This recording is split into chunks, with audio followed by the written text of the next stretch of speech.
This is the Pierre Berton Show. Bruce Lee, Mandarin Superstar, production 1892, a recording December 9th, 1971, in Hong Kong.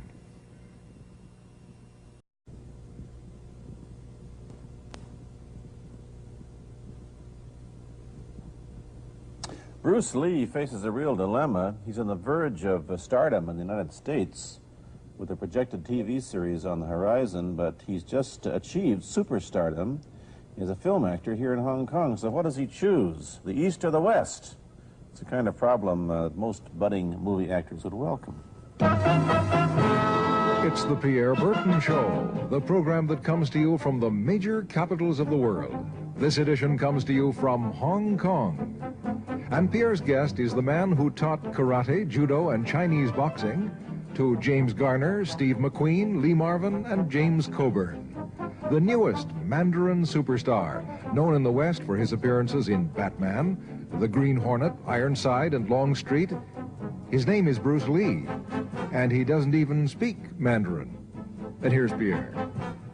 Well, how can you play in Mandarin movies if you don't even speak Mandarin? How do you do that? Well, first of all, I speak only Cantonese. Yeah.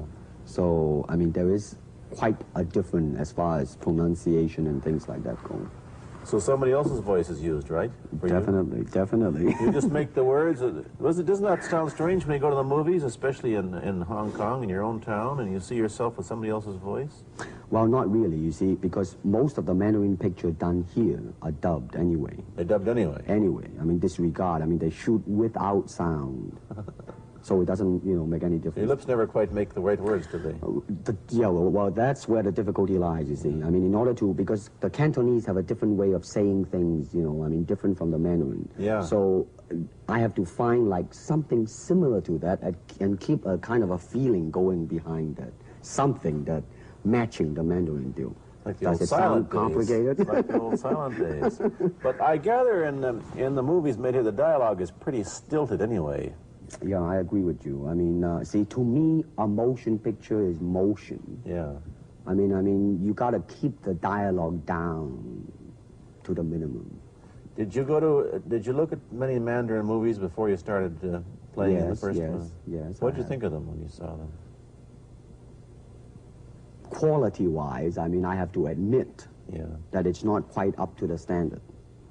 However, it is growing, and it is getting higher and higher and going toward that standard, that what I would term quality.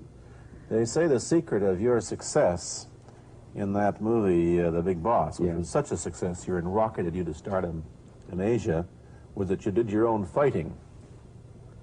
As an expert in the various martial arts in China, what did you think of the fighting that you saw in the movies that you studied before you became a star? Well, I mean, definitely in the beginning, I had no intention or whatsoever that what I was practicing and what I'm still practicing now would lead to this to begin with. But martial art has a very, very deep meaning as far as my life is concerned, because as an actor, as a martial artist, as a human being, all these I have learned from martial art. Maybe for our audience who doesn't know what it means, you might explain exactly what you mean by martial art. Right. Martial art include all the combative arts like karate or karate, judo, Chinese kung fu or Chinese boxing, whatever you call it. All those.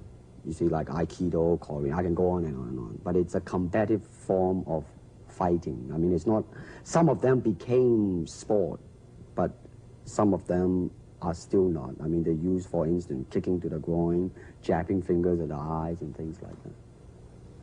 No wonder you're successful in it. Chinese movies are full of this kind of action anyway. They needed a guy like you could... Violence, man. So you didn't have to use a double when you moved into the motion picture world here. You did it all yourself. Right. Can you break 5 or 6 pieces of wood with your hand or your foot? I'll probably break my hand and foot. But tell me a little bit... you set up a school in Hollywood, didn't you, for people like James Garner and Steve McQueen and the others? Yes. Why would they want to learn Chinese martial arts? Because of a movie role? Not really. I mean, most of them, you see, to me, At least the way that when I teach it, all type of knowledge ultimately means self-knowledge. Mm-hmm. So therefore, they're coming in to, and ask me to teach them not so much of how to defend themselves or how to do somebody in. Rather, they want to learn to express themselves through some movement, be it anger, be it determination, or whatsoever. So in other words, what I'm saying, therefore, is that he is paying me to show him in combative form the art of expressing the human body. Which is acting, in a sense, isn't it? Well... Or it would be useful, too, for an actor to have. It's... it might sound too philosophical, but it's acting or acting unacting, if you... You've lost me. I have, right? So what I'm saying, actually, you see, it's a combination of both. Here it is the natural instinct, and here is control. You are to combine the two in harmony. Not, if you have one to the extreme, you will be very unscientific. If you have another to the extreme, you become all of a sudden a mechanical man, no longer a human being. So it is a successful combination of both. So therefore, it is not only, so therefore it's not pure naturalness or unnaturalness. The ideal is unnatural naturalness or natural unnaturalness. Yin yang, eh? Right, man, that's it. One of your students, James Coburn, played in a movie called Iron Man Flint, in which he used karate. Is that what he learned from you? He learned it after. Oh, after, he went yeah. after he played in Iron Man. Right, right. You see, actually, I do not teach, karate because I do not believe in styles anymore. I do not believe that there is such thing as like Chinese way of fighting or the Japanese way of fighting or whatever way of fighting, because unless human beings have 3 arms and 4 legs, we will have a different form of fighting. But basically, we have only 2 hands and 2 feet. So styles tends to not only separate man, because they have their own doctrines, and then the doctrine became the gospel truth, that you cannot change, But if you do not have styles, if you just say, well, here I am, as a human being, how can I express myself totally and completely? Now, that way, you won't create a style, because style is a crystallization, that way, it's a process of continuing growth. You talk about Chinese boxing. How does it differ from, say, our kind of boxing? Well, first we use the feet. That's and then start. We use the elbow. And you use the thumb? You name it, man. We use it all. You have to, you see, because, that is the expression of the human body. Everything, not just the hand.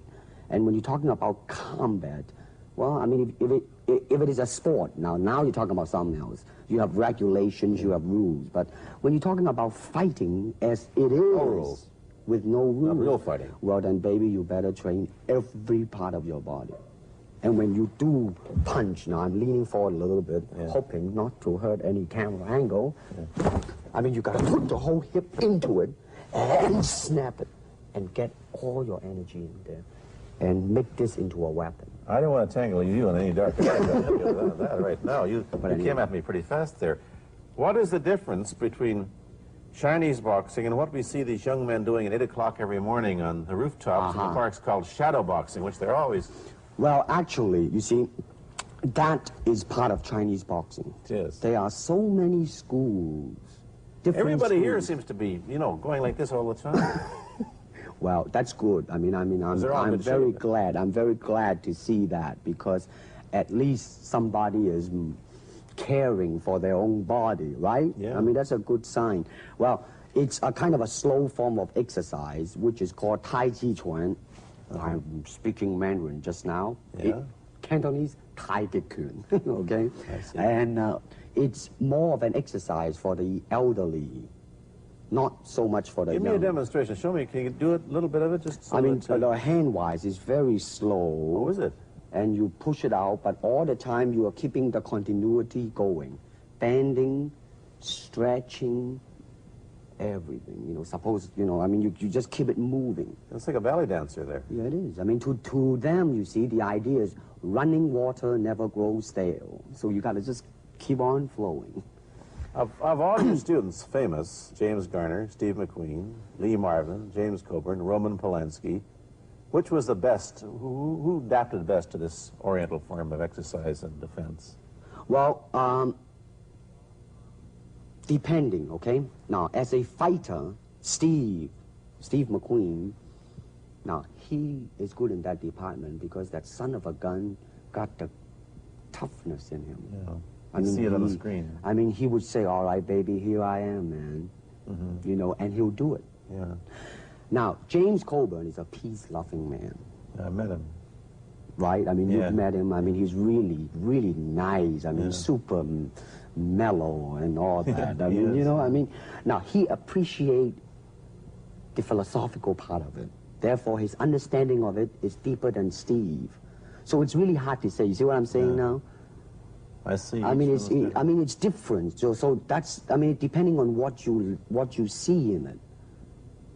Interesting that we don't, in our world, and haven't since the days of the Greeks who did, combine philosophy and art with sport.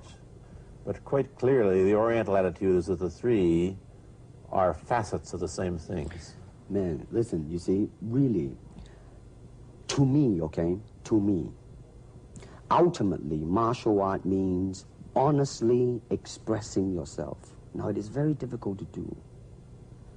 I mean, it is easy for me to put on a show and be cocky and be flooded with a cocky feeling and then feel like pretty cool and all that. Or I can make all kinds of phony things, you see what I mean, blinded by it. Or I can show you some really fancy movement.